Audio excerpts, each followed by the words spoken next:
un peu fraîche et envie de courir. J'attends mon binôme. Ça va, contente d'être sur la ligne de départ et faire la baston, quoi.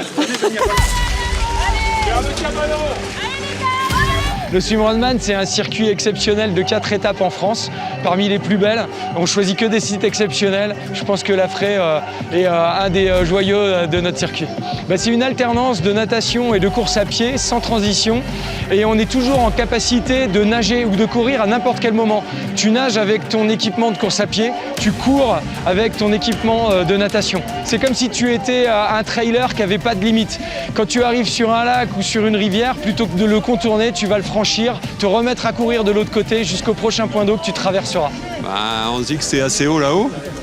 On se dit que c'est la deuxième fois qu'on le fait. Ouais, on refait. Et en fait, on est super content d'être là. Il y a la première section de 2-2 en nat qui fait un petit peu peur, surtout au niveau froid, mais après on devrait pouvoir se réchauffer. Et bon, il y a le KV de la fin qui est, on vient quand même pour ça, donc on sait que ça va faire mal. La nouveauté de cette édition 2026, c'est qu'on a un seul lieu pour le départ et l'arrivée. Un départ qui est nagé, et puis toujours cette arrivée mythique en haut du kilomètre vertical du Grand Cerf pour la distance verticale. L'eau, elle est bonne. C'est pas le problème, elle est bonne. À 20 degrés. Le problème, c'est le kilomètre vertical. On sait que la dernière heure et demie, ça va être dur.